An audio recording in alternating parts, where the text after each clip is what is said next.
But Jim, on the topic of houses and WWE Raw, last night as we are recording, at least one big angle, I guess you could say, if we call that an angle. And what are your thoughts on Raw?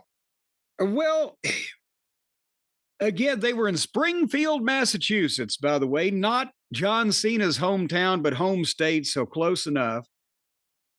And I assume that's the old building they used to have there in Springfield. It looked like it. They had no stage, small aisle, full house, people just jammed in.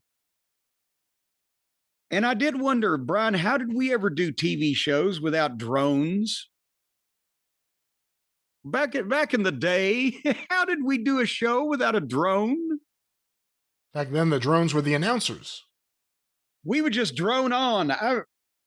I remember we had to call the Chamber of Commerce in Knoxville to get an aerial shot of fucking Knoxville for our Night of Legends fucking build. But never that. Maybe that's why the shows didn't last 3 hours though, because we didn't have the drone footage. But they brought out Cena for it was a 20-minute interview, and it was the best 20 minutes pretty much of the program. And again, I can't believe they wasted all that time making him a heel. He got a big pop. He got the Cena chance. He speaks to the people. He's an incredible speaker. His history in Springfield, his old football teammates were there. And, you know, he got into Brock Lesnar and their rivalry. And when they started chanting, "Fuck you, Lesnar," he shut it down by saying, "Netflix, they're saying talk to Lesnar." And that's what I'm about to do. Because that way it wouldn't fuck up the audio when they were trying to, when he's trying to do a promo. So he was so smart. He had him and they changed it to whoop his ass, whoop his ass. Why do they have those issues on Netflix? I understand it on broadcast or even basic cable. But why would they have those issues with that to bleep the audience on Netflix? I don't know. And I don't know why the TBS has quit trying, while at the same time, USA and Netflix are still doing it. And even if it's USA because of it's still cable and, whatever, Netflix shows a variety of shows at all day parts that contain the word fuck, don't they? Oh, yeah. Nevertheless, we'll never know until somebody tells us. But Cena did a great babyface promo. And he starts them slow and he takes them on the ride.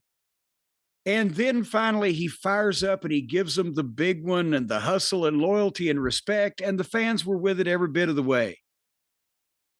And am I afraid of Brock? Yes. Can I fail? Yes. But will I give up? Hell no. And a big plug for Saturday. You want some? Come get some. Masterful babyface promo. But I'm just wondering if the people in Springfield might have thought they were going to get more out of the last time they ever see Cena than him come out and talk to him 15 minutes. And that was it. And now he's gone. Blame Springfield. They should have paid more money to WWE for more of the show than they were getting.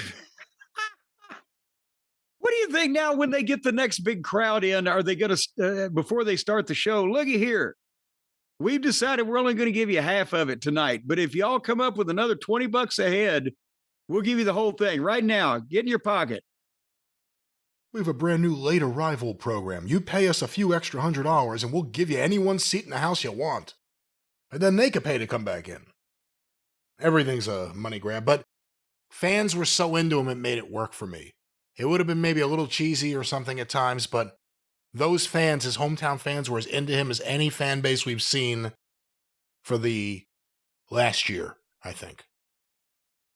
And that's, again, they have got, and we are jaded, Brian, because we've been around for so long and seen so much stuff, good, bad, and indifferent. And a lot of the folks that listen to our shows, we've seen some real wrestling, so yes, but they have an audience that will pay these ridiculous prices to come to these TV shows where they sit through the commercial breaks and the interminable entrances and whatever to see the stars in person, even if they're not wrestling on a wrestling show. And they don't, I mean, we That's didn't what it used to have is. the, It's like an old charity show. Come have a night with the stars. We'll be in town. Doesn't say they're going to do anything. They're not going to be in a movie that night. and that's the thing is that we didn't always have the Undertaker or Steve Austin or whatever on Raw when we wrote Raw, but we had dark matches where you could advertise to the people, yes, Steve Austin will be wrestling so-and-so. Now they don't even do that. They're like, just come see the stars. So what do you think of this last week leading into the pay-per-view WrestlePalooza? The build for Cena versus Brock. Brock had a confrontation with Ron Cena, and Cena did this promo. What do you think? It would, well, the promo by Cena was fine in a vacuum when you're, and really, again, it's the last match ever between Cena and Brock, so they know it's made anyway. Why overextend yourself? Do anything that's unnecessary.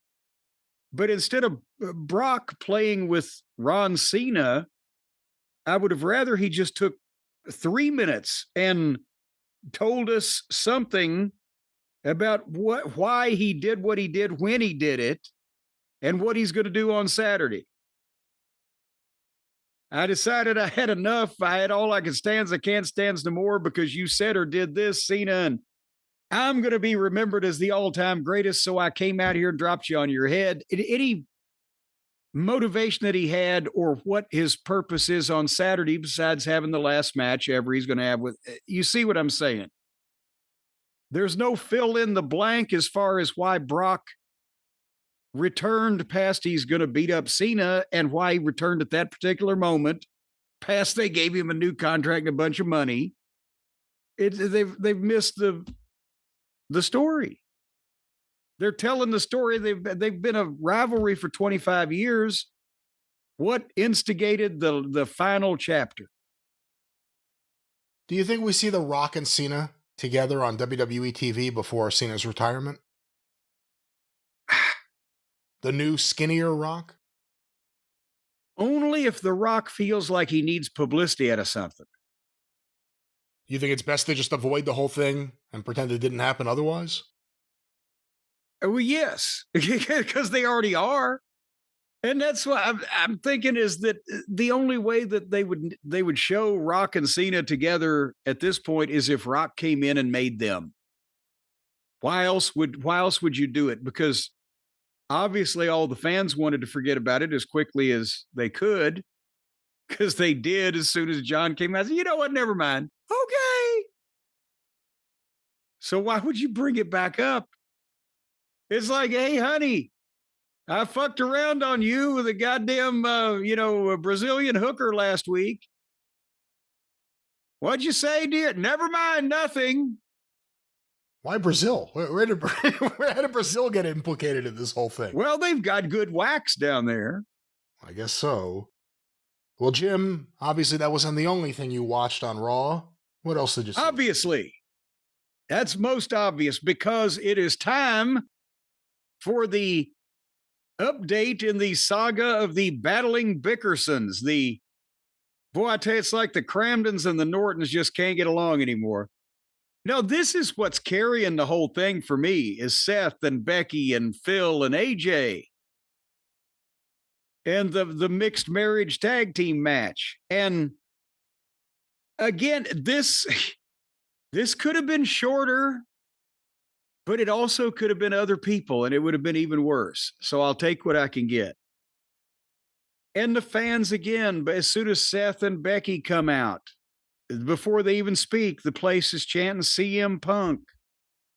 And I think I like Seth better with Becky there because they were wearing the matching black leather, but Seth does his promo shtick, the revolutionary and the preposterary and whatever the fuck, but there's no crazy cackling and weird dancing or feathers. They look like a cooler couple. And Seth gave Becky the big introduction, the big build up. And of course, they start chanting AJ Lee at her. And then She said, well, unlike other people, I won't say anything behind anyone's back. And as soon as she says that, it play AJ Lee's music. No Mussolini. We don't get no cult of personality. We get, is that a popular song or a song that was once popular that AJ comes out to, Brian, or was that a WWE? It's Light It Up. Who lights it up? I light it up. Who I light it up performs that? when Raw's on usually. No, I don't know. No, I'm now. Come on, I don't now. think We're it's a- straight edge in this segment. I don't think that it's a commercial song. I believe it's a WWE funded song, or however you want to put it. That was her theme song years ago, and the fans of AJ Lee and the fans of Yes. 10 years ago really like it so far.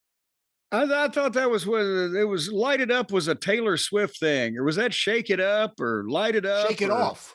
Throw it down, shake it off. Shake it off. Who did that? Taylor Swift, you said it. Okay, well, that's what I was. Well, I thought that was who it was. She's the babysit Jeff Jarrett. I've heard that before on many of the finer podcasts. Boy, when they got to the time where he was ready for his breastfeeding, boy, that's when things got. But anyway, so we don't get no cult of personality like Mussolini. We get lighted up. But here they come and they chant Punk again. And Punk introduces himself. I'm AJ Lee's husband, and I don't need to give her a big buildup. And they start chanting AJ's husband.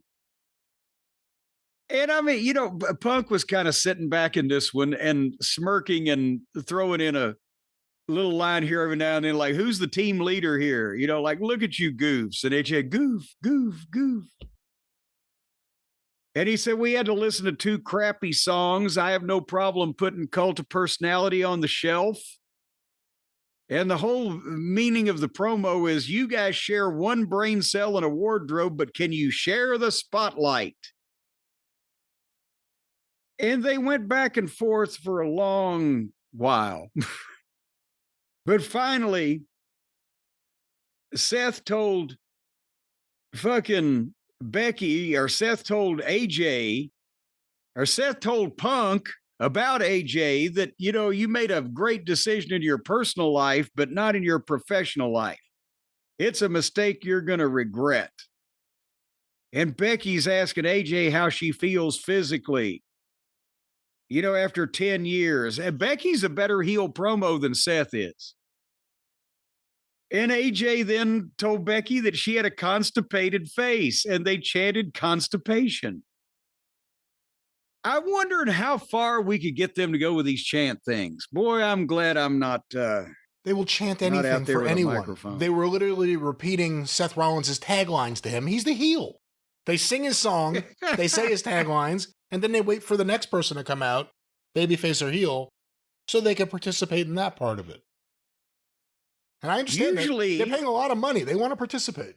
Well, yes, and it's very participatory, but usually you'd have to take somebody to dinner before you'd say, bark like a dog for me, and they'd do it. But nevertheless, so finally, Seth told AJ that Punk leaves everybody when things let him down, so when Becky Lynch rips her to shreds, I hope he doesn't leave you too. And AJ slapped the Jesus out of Seth, and the crowd popped.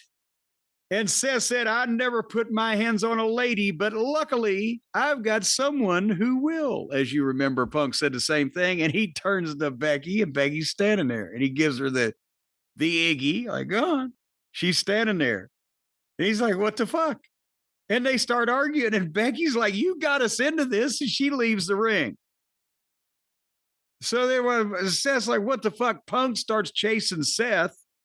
And then Becky sneaks in and gives AJ a rock bottom so she can get a little heat on her. And then when Punk goes in to help AJ, Becky slapped Punk again and left. And Punk was there left helping AJ up, which I understand they had to get a little heat before the match, but it was a little flat at the end, I guess is what I'm saying, playa. A little flat at the end. I won't disagree with you. A long build up for very little. It was like you're seeing the balloon expanding and it's getting bigger and it's getting bigger and it's getting bigger and you're expecting the bam and all of a sudden you got the poof and it kind of went pew. You know, I'm in the minority, and you'll probably disagree with me too, but I'm not into this. And again, I wasn't into AJ Lee's original run, and I think if you were, or if you just became a fan when it happened, you may see it differently than me, but her skipping out there and that song playing nonstop every Raw, which is what it felt like back then, to do the crazy act, didn't appeal to me because I'm an adult. Like, I hate that kind of fucking bad acting. She's not doing it as much here, but still, this whole thing to me was a little too cutesy. And I'll give you a couple of examples. They all hate each other, and you bring this up with AEW and even WWE, and I think it's true here. They all hate each other. What's stopping them from just fighting right away? Just tackle the motherfucker. They're standing there smiling at each other doing one-liners. I thought that bothered me. And the other thing, it hit me watching this, Becky at one point brings up AJ's book. She says, I read your book. I know about your neck. And it just got me thinking, you know, I think the build to this in some ways would have been more effective if that was a promo itself. Becky coming out there with the fucking book, reading from it. Andy Kaufman style. We all quiet down. We have a long way to go. Yeah. And then having AJ respond with a response, which I thought was good. I haven't read your book, but that could have been right there something. Instead, it's just one of the things thrown into this thing that went a long time without any physicality. It happens so well, and we've talked about it. It happens so often that in trying to send the stars out for a gripping segment that will not only get ratings but promote the match, but they can't actually just have them beat each other up every goddamn week, or it just degenerates into AEW nonsense. So it dulls some of the issues having to spend 20 minutes on promoting them when you don't have 20 minutes worth of promotion to do on them, where they just have to talk back and forth till it's like, goddamn, you can't be that mad. That's what you're saying? I mean, I think it's kind of like that Seinfeld thing. What did you do today? I woke up, I went to work. Good, that's a show. How's that a show? Yeah. I watched this and I said, that's a promo. The Becky thing, that one line right there was a good 3-minute promo.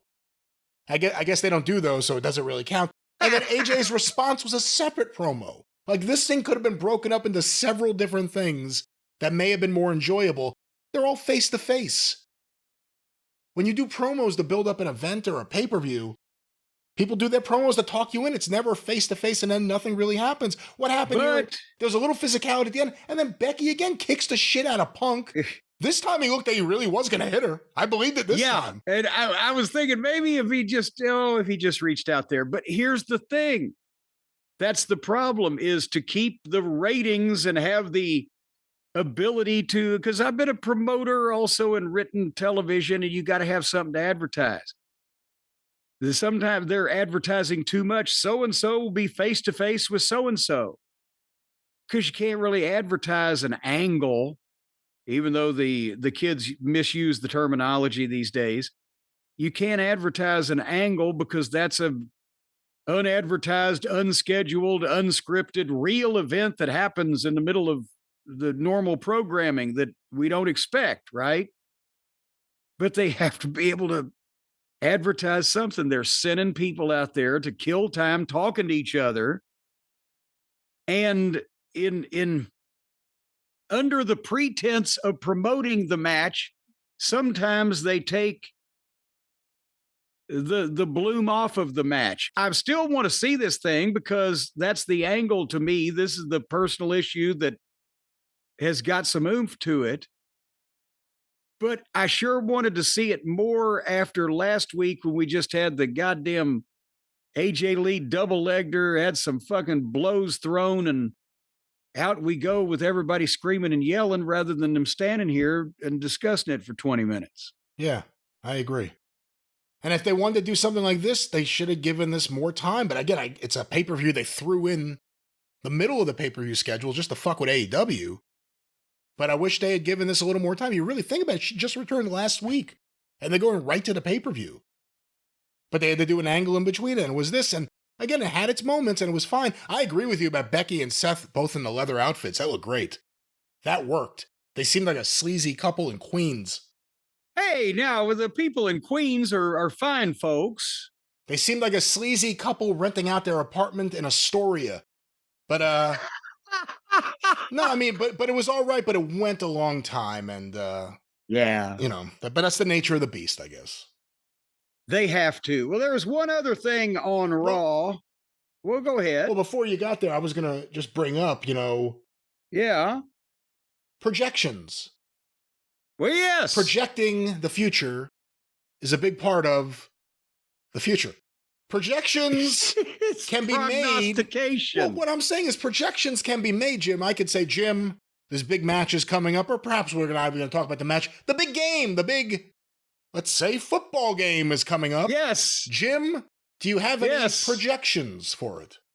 Well, I can tell you one of the things that you can do is that you can wish in one hand and shit in the other and see which one fills up first. But if you go to PrizePicks and you download the PrizePicks app and you work through it that way, that if you predict the future, in effect wishing that something will come true, and it does, your hand will fill up with money instead of caca.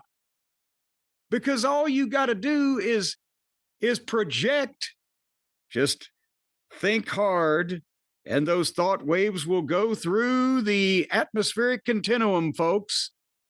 And if you say, well, old Saquon Barkley, he's going to have more or less than one touchdown.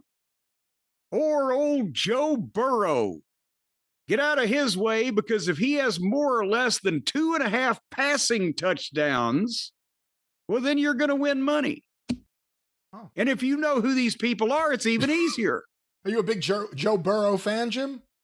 I've actually, I enjoy a lot of his work as playing donkeys off season in fucking Mexican nightclubs. The Burrow show, it's the Joe Burrow show. But anyway, PrizePicks is simple to play, folks. You're just going to pick more or less on 2 to 6 player stat projections. And if you get your picks right, you could cash in. And right now, PrizePicks is also the best way to get action on sports in more than 40 states, including California, Texas, and Georgia. There are still a few states you can't get action in, but believe me, nobody wants to go to them anyway. And all of their withdrawals are fast, safe, and secure. Every time they make a withdrawal, a guy just pulls open his coat, shows you the gun in his holster underneath.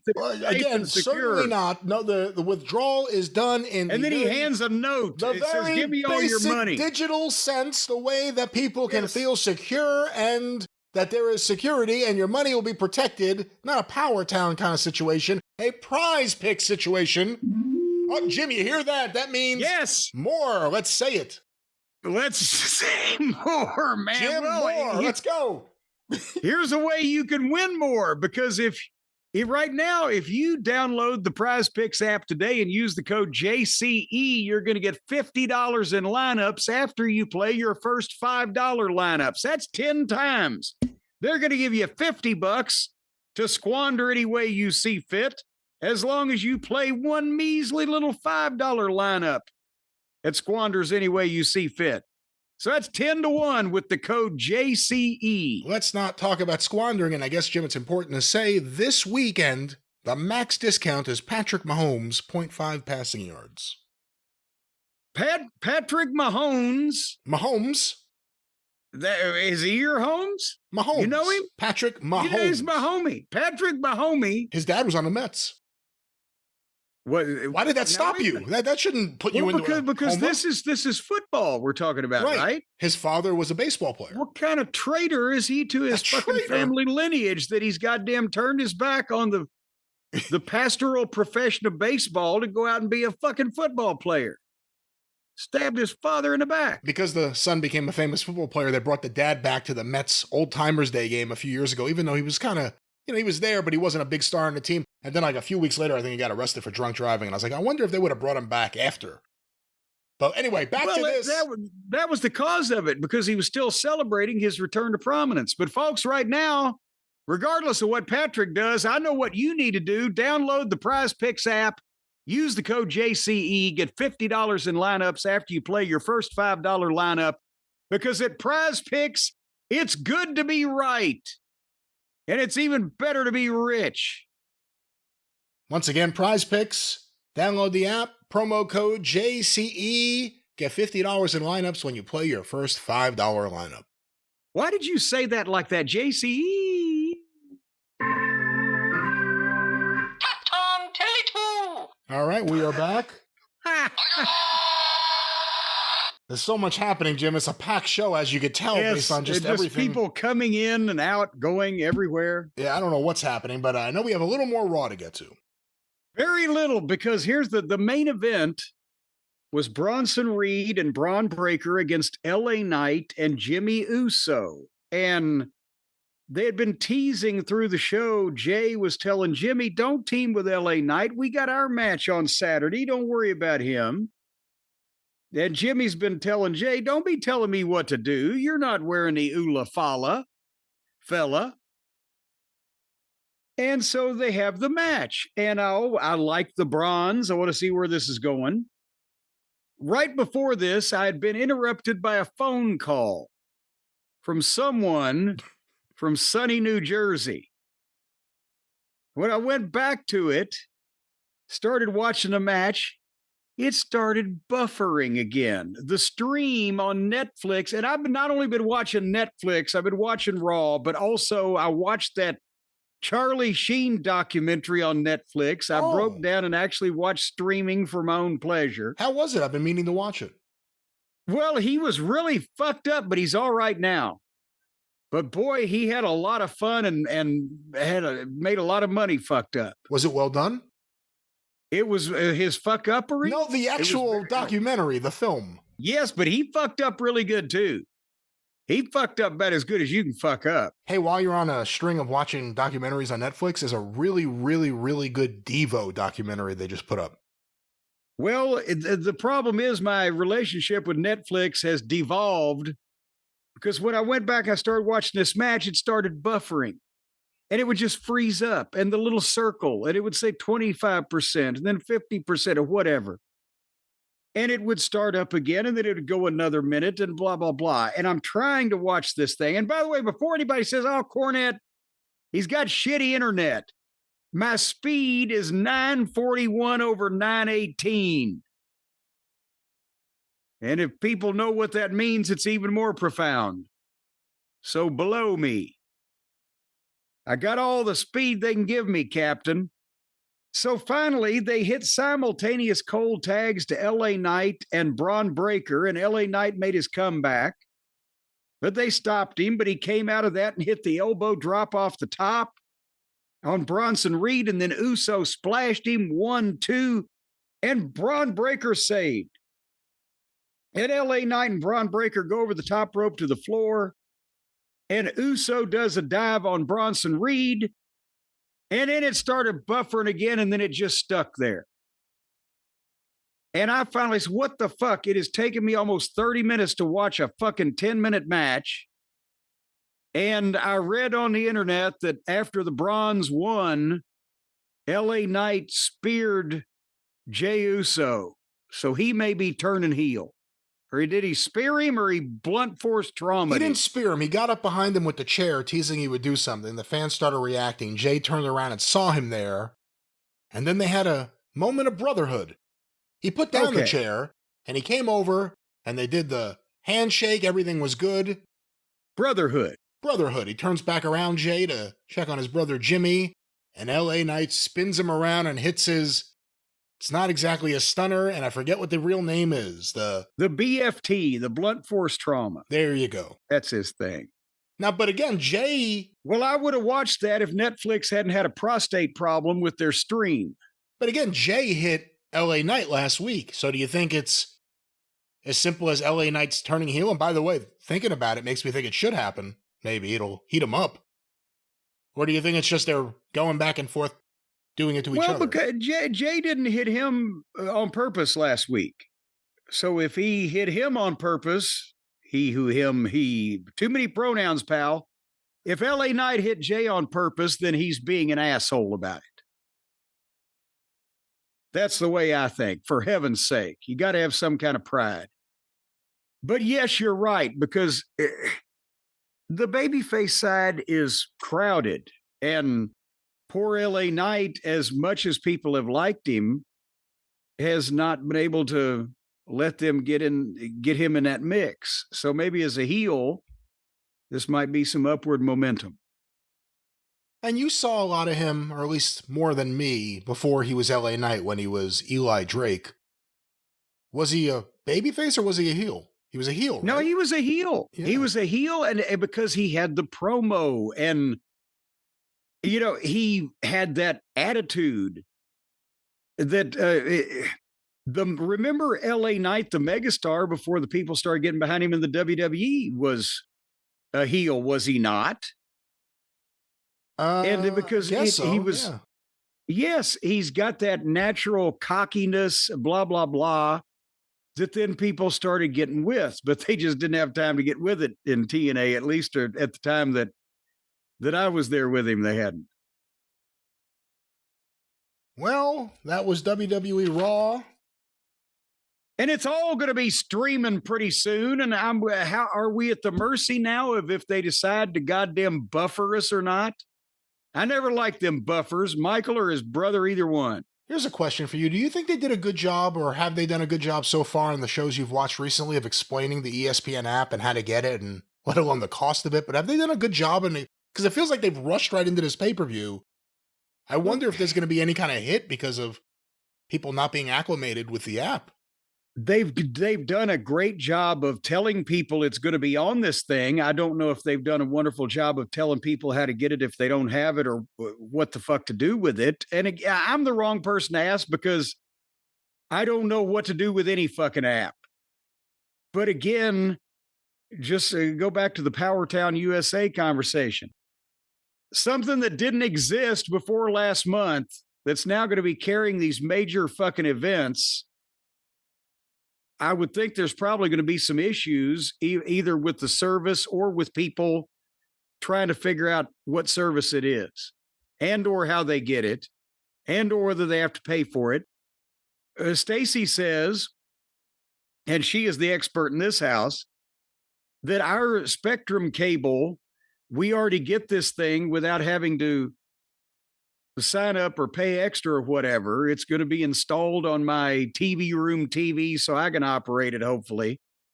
But other cable systems, you have to pay extra. And how do you do that? Are people going to find that out at the last minute? And then are they going to say, oh, shit, I better hurry and do all this that I didn't expect to do? Or are they just going to say, well, fuck it, I'll figure it out later? Anytime you change the television station, the air day, the air time, the manner that somebody is accustomed to watching whatever they watch, it's going to take people a little while. Yeah, and I'm not getting the app for free as of this second. Obviously, that could be something negotiated between now and whenever. But for this pay-per-view, it's not looking likely. Honestly, if it wasn't a business expense, I probably would skip it. I would probably just skip it to wait to see the highlights online. Because the idea I would have to pay $30 for an app that I have no other use for. I'm not going to use it to watch anything else. So we'll see. And that therein lies the problem. And another thing that goes into the totals that people were talking about, when how much is it going to cost you to watch just the WWE programs or just the AEW programs or whatever? Add the UFC in that. And it gets up into thousands of dollars a year to have all of the services to entail you to be able to watch all these things. Or there used to be this service called television. That's right. Well, that is WWE Raw.